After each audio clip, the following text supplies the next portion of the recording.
Now, this is the thing, when we're talking about the pit bull stigma, when you have these type of dogs, game dogs, fighting dogs, the American Bully now, you can see, gets grouped into this origin, when the reality is they weren't bred to be that way. They're companion dogs.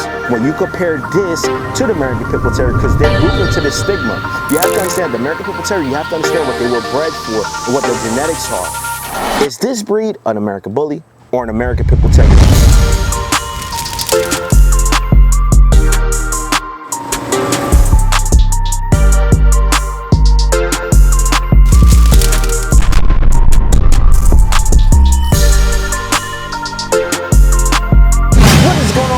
It is your boy Al with the Heavy Hitter Bully Crew, and we are back with another lit video for you guys. And in today's video, we're going to be covering a very juicy topic, a controversial topic.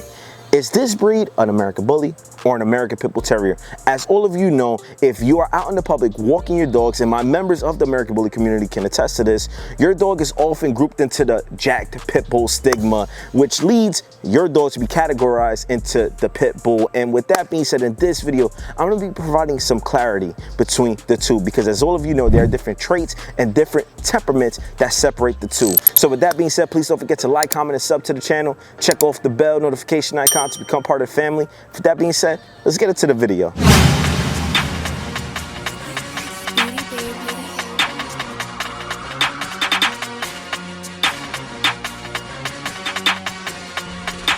everybody, before I get into it, let's take a sip of the Macallan real quick. Sheesh!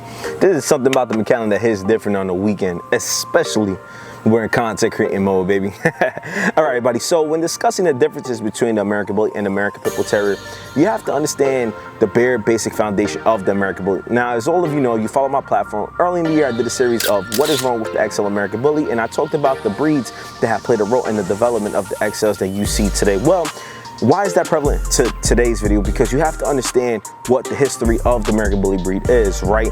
The American Bully at its bare basic core is the American Pit Bull Terrier bred to the American Staffordshire Terrier. I started with game dogs and then got into some show dogs, Amstaffs, pits.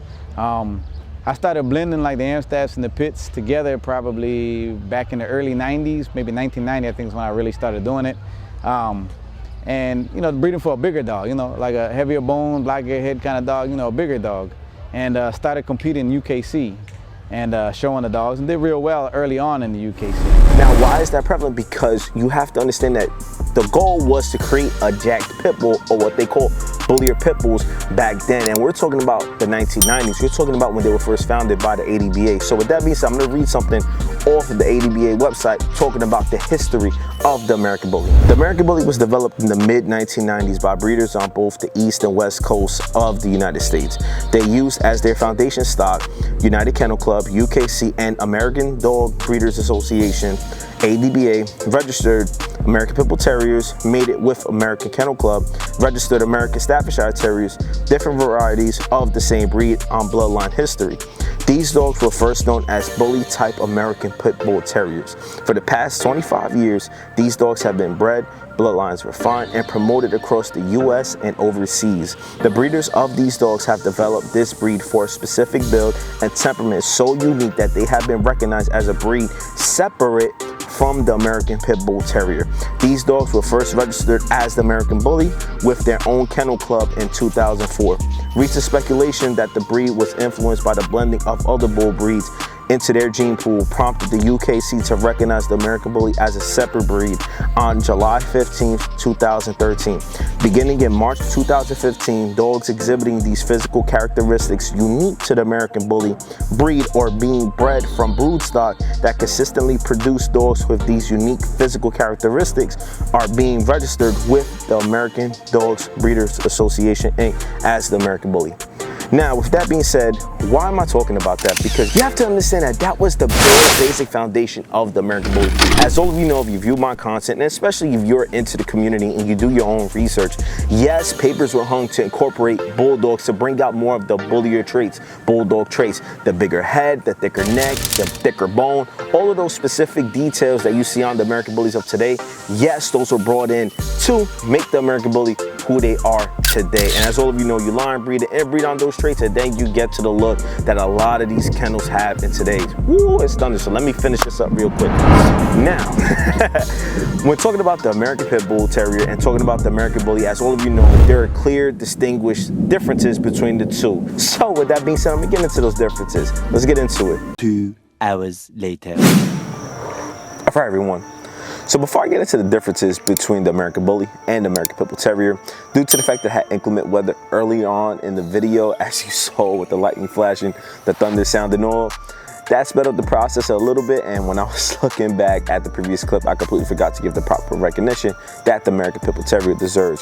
So with that being said, back in the year 1909, the ADBA was founded by Guy McCord and Conley, who were American Pitbull Terrier breeders. Now, they were also good friends with John Pritchard Company. For those of you that are not too familiar, he is the guy that's, you know, bred for the infamous Kobe line.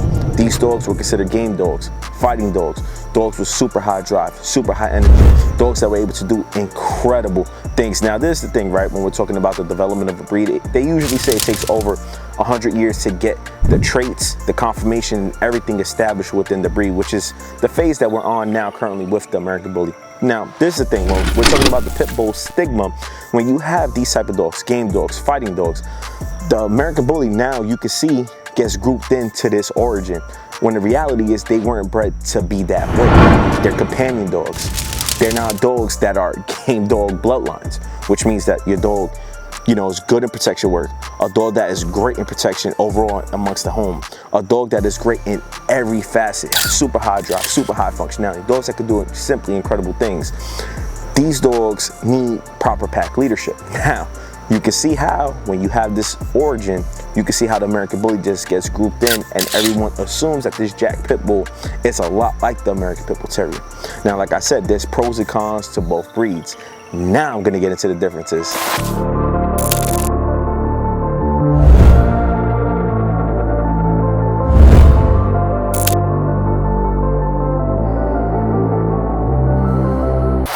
The first difference I'm going to be discussing as it pertains to comparing the American Bully breed versus the American Pitbull Terrier breed is the most important piece, and anybody in the American Bully breed would tell you. And this is what showcases the difference between the two. Is the most important part, which is the headpiece. And for those of you that are not too familiar with the American Bully headpiece, it's supposed to have a bigger head. It's supposed to wow you. The top skull is supposed to be much thicker. It's supposed to have the two-finger muzzle, which is going to give you that blocky look, which is going to give you what I call the big brolic frame on the head. And what you're supposed to have is the correct bite. Now, depending on which dogs you use, you may have a dog that's slightly under or slightly over. It just really depends on the parents that you were used. Now, when you compare this to the American Pitbull Terrier, the American Pitbull Terrier is going to have a smaller head, a longer muzzle, which promotes better breathing. Now, we can get into that issue a little bit more once I'm done with this, but they're going to have a snipey muzzle, and what they're going to have, it's going to promote better breathing for what they're trained to do. You get what I'm saying? You have to understand what both dogs are meant to do. Now, with the American Bully breed, we do have issues with breathing. Now, a lot of that is because of how they're bred and how the nares are. If you want to get away from breathing issues, you have to have open nares, and they have to be bred a certain way to maintain that two-finger muzzle. Now, with that being said, that's going to wrap up difference number one. Let's get into difference number two. So the second difference I'm going to be discussing as it pertains to comparing the American Bully versus the American Pitbull Terrier is the front piece. And for those of you that are not so familiar with the front piece, we're talking about shoulder set, we're talking about the spread, we're talking about the chest drop, we're talking about the bone that the American Bully has. When you look at the American Bully, you're supposed to get wow. You're supposed to look at the dog and say, that dog is literally like a bodybuilder. This breed overall is supposed to have the thick bone. It's supposed to have the cat-like paws. They're supposed to have that deep chest drop. They're supposed to be proportionate on the width. Now, when we're talking about extreme, the room for extreme is the dog has to be wider than it is tall. For me personally, the dog has to be proportional, which means that the width needs to be in alignment with the totality of the dog. Now, with that being said, when we're talking about the American Pitbull Terrier, what you get with the American Pitbull Terrier is more of a narrow frame. You get less bone, right? And you get less of a chest drop. You get what I'm saying? And when you look at this image comparing the two, you can see the differences between the two breeds, and you can see the traits that I'm talking about. So with that being said, that wraps up difference number two. Let's get into difference number three.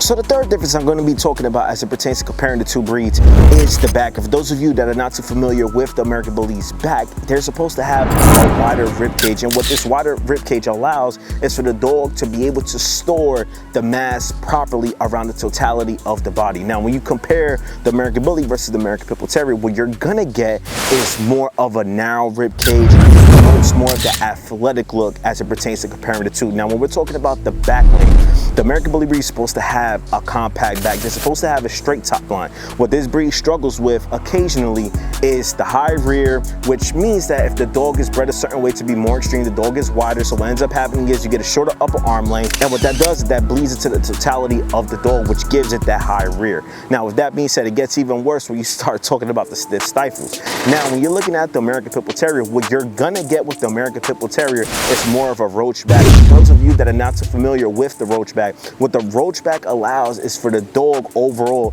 to be able to run much faster. That's why when you see two dogs and we have one with a roach back, you can see them run significantly faster than the other dog. And I just know that because my female Chanel has a slight roach and she is just ridiculously fast compared to Ghost. So with that being said, that wraps up difference number 3. Let's get into difference number 4.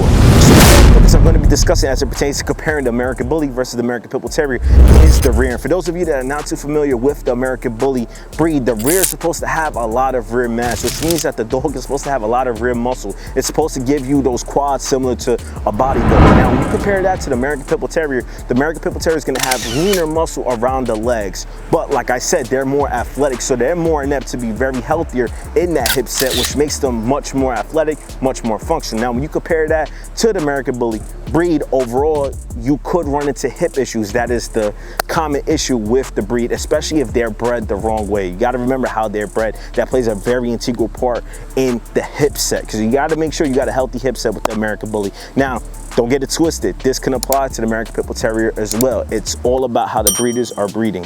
You get what I'm saying? So with that being said, that wraps up difference number 4. Let's get into I want to say the second most important difference, number 5. So the last difference I'm going to be discussing as it pertains to comparing the two breeds, and to some of you, this is probably going to be the most important part, but to me, it's number 2, simply because I'm more of a wow factor guy, and I feel like the headpiece is what really showcases the differences between the two breeds. But this last difference is going to be the temperament. For those of you that are not so familiar with the American Bully breed, as I said earlier, when they brought in the bulldog traits, they brought in that bulldog temperament, which means that these dogs are big cuddle bugs. Give the appearance that they're big and badass, but they're nothing more than lap dogs when they get home. And this is the thing, when you compare this to the American Pitbull Terrier, because they're grouped into the stigma, you have to understand the American Pitbull Terrier, you have to understand what they were bred for and what their genetics are. I don't want that leash come off because she will jump on you.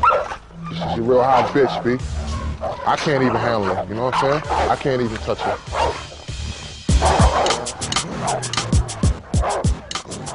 The world of dogfighting, or the sporting dog game as it's called, is a brutal and high-stakes sport where the athletes must either kill or be killed.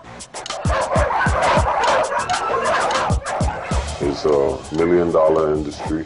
Matches can go up to $20,000, $30,000. My attraction to the sport is just the courage of the dog, and just the thought of being able to go 2 hours and 30 minutes, just non-stop, just slugging it out, and just not giving up until 1 or 2 dogs just decides this is it, that I gave it all I can, and just pack it in.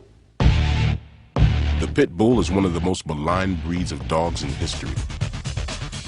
We've all seen the media reports of these animals attacking some defenseless little child or elderly person without provocation or warning.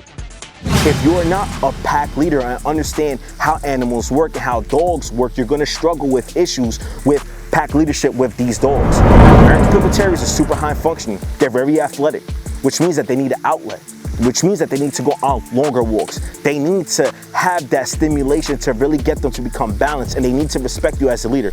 Oftentimes, when you have dogs that turn on their owners, it is because they did a poor job in raising them as those dogs grew up. And this is the thing, like I tell all of my clients when we're talking about dog training, these dogs are pack animals. They function best when they have a system in place where they understand where they fall. And the issue is that most pit bull owners fall into the stigma of, yeah, we're just gonna let them do whatever they want, and you know, they train them to be aggressive subconsciously, and then they get upset when those dogs transition into what they become as they get older. And you have to understand the differences between the American Pit Bull Terrier to the American Bully. Now, this is the thing, don't get it twisted. Some of the American Bully bloodlines could be hot. Some American Bully bloodlines could promote protection-esque work. But this is the thing, you have to understand, like I said earlier with the rear part, what you're getting into. You get what I'm saying? And for me, I love a balanced dog. I love a dog that can sit home, be a lap dog, but can also work. And for me personally, both my dogs have that. So with that being said, that's gonna wrap up my last difference. Now let's wrap up the video. All right, everybody, that's gonna wrap up the video. Please don't forget to like, comment, and sub to the channel.